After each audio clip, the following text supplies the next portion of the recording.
Caribbean సముద్రంలో యుద్ధ గంటికలు మోగుతున్నాయి. ఏ క్షణంలోనైనా America యుద్ధాన్ని ప్రారంభించే ఛాన్స్ ఉందంటూ అమెరికా మీడియా కోడైకొస్తుంది. వెనిజులాపై కొన్ని వారాల్లో డ్రోన్లతో దాడి చేయొచ్చంటూ కథనాలు వెలువడుతున్నాయి. ఇప్పటికే దక్షిణ కరేబియన్ సముద్రంలో యుద్ధ నౌకలు, యుద్ధ విమానాలు, ఒక అణు జలాంతర్గామిని అమెరికా మోహరించింది. డ్రగ్స్ ముఠాలను అడ్డుకోవడమే తమ లక్ష్యమని అమెరికా వాదిస్తోంది. కానీ అమెరికా వాదనలు మాత్రం ప్రపంచం పట్టించుకోవడం లేదు. వెనిజులా ప్రభుత్వం వేల మంది పౌరులకు ఆయుధ శిక్షణ ఇస్తుంది. దీంతో ఏదో జరుగుతుందన్న సందేహాలు వ్యక్తమవుతున్నాయి. నిజంగా డ్రగ్స్ ని అమెరికా టార్గెట్ చేస్తుందా? ఎందుకు వెనిజులా ప్రభుత్వం ప్రజలకు ఆయుధ శిక్షణ ఇస్తుంది? అసలు కరేబియన్ సముద్రంలో ఏం జరుగుతుంది? Let's watch.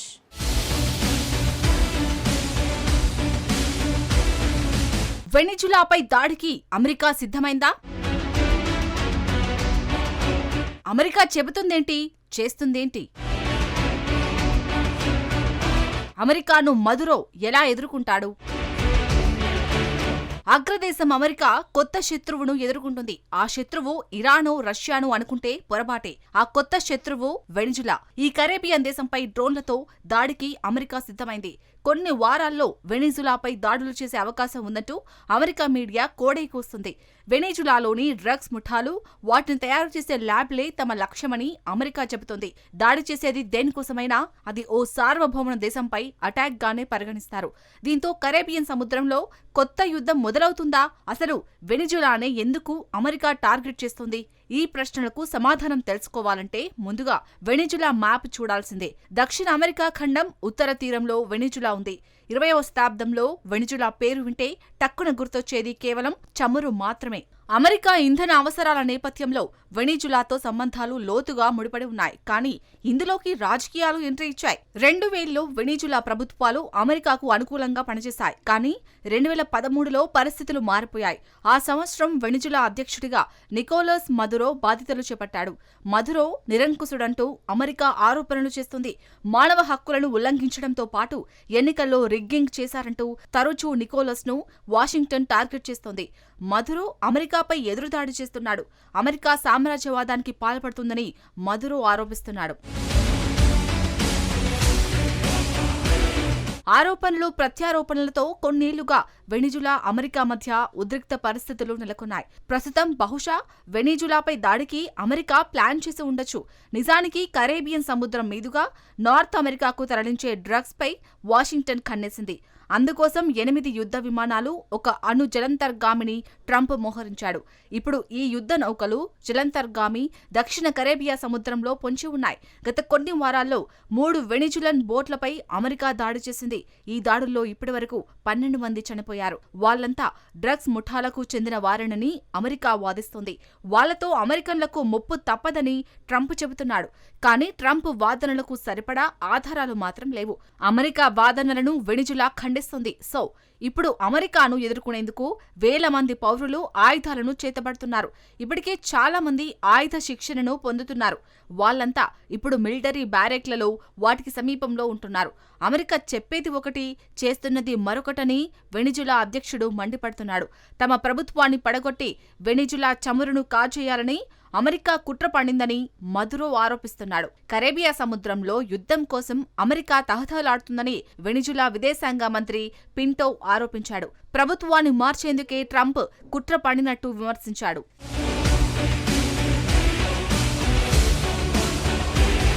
తమను తాము రక్షించుకోవడానికి వెనిజులా ప్రజలు సిద్ధంగా ఉన్నారని వెనిజులా మంత్రి పింటో స్పష్టం చేశాడు. ఫిరంగులు, అబద్ధాలు తమను బెదిరించలేవని పింటో తేల్చి చెప్పాడు.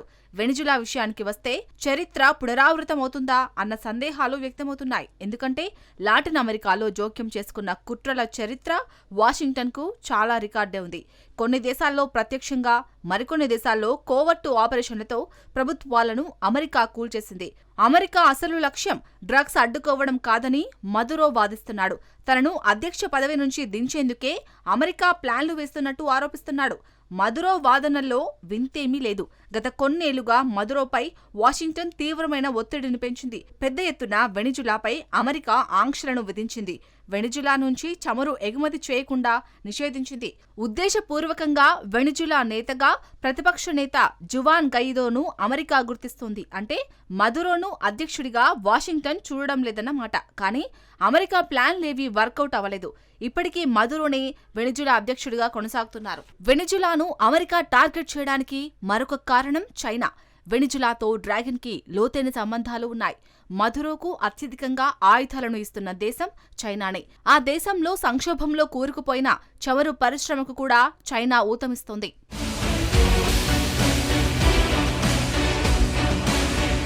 వెనిజులా ఉత్పత్తి చేసే ముడి చమురులో 90% చైనానే కొనుగోలు చేస్తోంది. గత 2 దశాబ్దాల్లో కరాకస్కు ఏకంగా $6,000 కోట్ల రుణాలను బీజింగ్ ఇచ్చింది.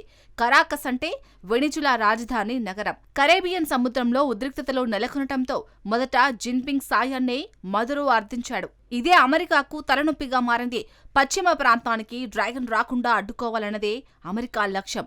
ఈ విషయంలో డొనాల్డ్ ట్రంప్ మరింత దూకుడుగా ప్రదర్శిస్తున్నాడు. ప్రస్తుతం అమెరికా ఆయుధాలను మోహరించడంతో టెన్షన్లను తగ్గించేందుకు ప్రయత్నాలు జరుగుతున్నాయి. ఇప్పటికే ట్రంప్ కి మదురో లేఖ కూడా రాశారు. వెనిజులా గ్యాంగ్ లీడర్లను వేటాడేందుకు సహకరిస్తామంటూ నికోలస్ ఆఫర్ ఇచ్చాడు. కానీ అందుకు అమెరికా అధ్యక్షుడు ఆసక్తి చూపడం లేదు. మదురో రాసిన లేఖలో అన్ని అబద్ధాలే ఉన్నాయని White House media secretary Caroline Leavitt తెలిపారు. వెనిజులా ప్రభుత్వం వైఖరి ఏమాత్రం మారలేదని ఆమె స్పష్టం చేశారు. మదురో చట్టవిరుద్ధంగా పాలనను కొనసాగిస్తున్నాడని ఆరోపించారు. వెనిజులా నుంచి డ్రగ్స్ అమెరికాకు సరఫరా అవ్వకుండా అడ్డుకునే చర్యలు ఏవీ మదురో ప్రస్తావించలేదని లావెట్టి చెప్పారు. డ్రగ్స్ ని అడ్డుకునేందుకు అవసరమైన అన్ని చర్యలను తీసుకునేందుకు అధ్యక్షుడు ట్రంప్ సిద్ధంగా ఉన్నట్టు మీడియా సెక్రటరీ వెల్లడించారు. ఇక్కడ ఒక విషయం స్పష్టంగా తెలుసుకోవాల్సి ఉంటుంది. అంతర్జాతీయ జలాల్లో బోట్లపై దాడి చేయడం వేరు, వెనిజులా వంటి దేశం భూభాగంపై దాడి చేయడం వేరు. ఒక దేశంపై దాడి చేయడం అంటే దానికి అంతర్జాతీయ చట్టాలు, ఆ దేశ సార్వభౌమత్వం, ప్రజల ప్రాణనష్టం, అమెరికాను యుద్ధంలోకి దించడం వంటి పరిణామాలకు దారితీస్తుంది. సో వెనిజులాపై దాడి చేయడం అంత సులువు కాదు. ఈ పరిణామాలే అసలు నెక్స్ట్ ఏం జరగబోతుంది అన్న ప్రశ్న వద్దకు తీసుకెళ్తున్నాయి. అమెరికన్ యుద్ధ నౌకలు ఇప్పుడు కరేబియన్ సముద్రంలో పొంచి ఉన్నాయి.